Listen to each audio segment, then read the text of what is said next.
Es extremadamente importante que presten atención a esto que vamos a comentar. 2 aniversarios en una democracia frágil y fuerte a la vez, dependiendo del momento histórico en que se encuentre. Ahora mismo estamos celebrando el 44 aniversario de la muerte del presidente Antonio Guzmán Fernández. Los que no saben esto, se los voy a decir claro, Antonio Guzmán pudiera ser declarado padre de la democracia dominicana, porque en el peor momento en que Balaguer intentaba reelegirse sobre el cadáver de cientos de muertos, ametrallados, desaparecidos, un frente amplio diseñado por José Francisco Peña Gómez e integrado por grandes figuras de la política dominicana, terminó derrocando a Balaguer con el voto. Y esto reafirmó la fe en la democracia, porque ya la gente no quería ni votar ni nada. Desgraciadamente, Antonio Guzmán se dio un tiro en la cabeza y todavía no se sabe por qué al terminar su periodo. Pero sí debemos decir que uno de los actos más valientes del presidente Guzmán que hay que recordar es cómo este hombre llamó a los 4 generales gorilas de Balaguer y le quitó los galones de general en plena televisión. Fuera, lo destituyó a los 4, Ney Rafael Nivar Cejas, Enrique Pérez y Pérez, Chinino y Buchan Javier. Óigame, esos 4 generales solamente tenían el país en vilo, tenían la democracia nuestra en zozobra, y eran tantos los muertos que tenían que la gente tenía terror de ver a eso. Solamente ese hecho para mí consagró a Antonio Guzmán. No hablemos de que liberó todos los presos políticos, regresaron los exiliados y la democracia salió el sol en República Dominicana en el 1978. Sí, y recordar que la época de Balaguer, que mucha gente que había respeto y que había cosas. Señores, los 12 años de Balaguer, que fue una continuidad de 4 años después, de 5 años después de la caída de Trujillo, trajo al país 12 años de angustia, de desapariciones. Estamos hablando de pérdida del derecho a la prensa, a la palabra. Estamos hablando de más de 11.000 personas que sufrieron torturas, apresamientos, más de 3.500 jóvenes desaparecidos o asesinados por la policía, jóvenes universitarios, una clase media bellísima, progresista de los años 60, que venía formándose académicamente para construir el país que necesitábamos nosotros en ese momento. Estamos hablando de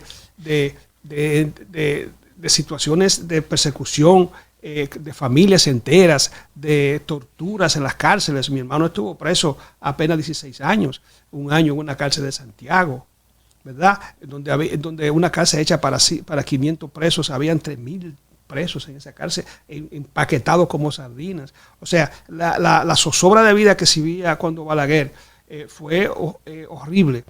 Se rompe ese maleficio en el 1978, cuando ya el país estaba harto sobre harto de todas estas violaciones a los derechos humanos que había en la República Dominicana, y se instala a través de la vuelta al poder del Partido Revolucionario Dominicano después de la caída de Juan Bosch en 1963, con Antonio Guzmán a la cabeza.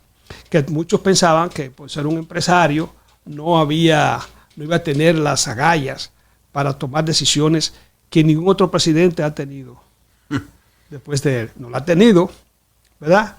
Ningún otro presidente del PRD ni el PRM para hacer lo que don Antonio Guzmán hizo en su momento. Que después, pues, hubo una salida fatídica, lo que fue supuestamente, ¿verdad? Porque en el Estado y en el poder muchas cosas se quedan bajo tras bastidores, nunca se sabe toda la verdad. Supuestamente se suicidó, que yo lo dudo. Yo siempre tuve mi duda y todavía sigo dudando de que don Antonio tomara la decisión de suicidarse. Y eso a don Antonio lo suicidaron. Póngase ahí, o lo emborracharon, o lo endrogaron, o no sé qué, y vamos a jugar la ruleta, vamos a relajar con esto, lo que sea, un revólver sin bala, vamos a hacerlo otra vez, y quién sabe lo que se dio ahí, y le metieron una bala y él se suicidó, quizás por coincidencia, quizás por desconocimiento, o quizás por algo, pero esa muerte de don Antonio Guzmán se quedó en secreto para toda la vida, que no creo que él haya tomado esa decisión. Entonces hay que pasar balance, señores, a esas dos administraciones, Antonio Guzmán y Joaquín Balaguer, que cumple 60 años de haberse juramentado por primera vez como presidente de la República después de la Guerra de Abril, el derrocamiento de Juan Bosch y la caída de Trujillo. Entonces, Balaguer vivió aquí en Nueva York, señor, y fundó el Partido Reformista aquí por estos vecindarios. En Riverside. Ahí en Riverside. Entonces, ¿qué pasó? Bueno, él tuvo el apoyo de Estados Unidos, los sectores más conservadores que habían derrocado a Juan Bosch. Vamos a buscar a este hombre que pasó 30 años con Trujillo y este va a ser presidente. Hizo campaña solo, Bosch ni pudo salir a la calle. Y ganó la presidencia en 1966 para llenar el país de luto, de miedo y de zozobra. Ese extremo cae abajo cuando gana Antonio Guzmán, quien entonces creó una nueva etapa política que brindó al país libertad, confianza, seguridad y que se acabaron esos crímenes de Estado. Miren cómo dos figuras juegan un papel determinante en la historia de lo que tenemos hoy, porque lo que tenemos hoy nos costó ese sacrificio de ayer. Ustedes, los jóvenes, no saben lo que fue el país de los 60 ni de los 70. Eso fue un infierno con la banda colorada, con todos los ataques de personas jóvenes, decentes, talentosas, como decía Luis, miles de estudiantes, miles de desaparecidos. Señores, entonces lo que tenemos hoy, comparado con eso, no será lo ideal, pero es una resultante de ese proyecto de nación que seguimos construyendo y que en este momento tiene un sol que brilla con luz propia, que ha bajado los niveles de corrupción en la política dominicana. Hay generales presos, hay generales que han intentado suicidarse por las acusaciones de corrupción, civiles, un gabinete casi completo de un presidente metido en la cárcel. Esas son cosas que nadie se imaginaba que la justicia podía ejecutar. Por eso esta democracia hay que defenderla. Sí, hay que defenderla, pero defenderla con una visión crítica, porque democracia no es gobernar para un sector y dejar que todos los demás hagan lo que les dé la gana.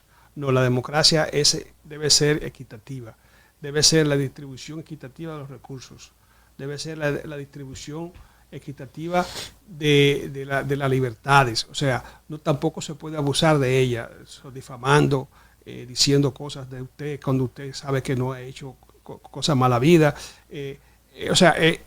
La democracia hay que seguirla construyendo.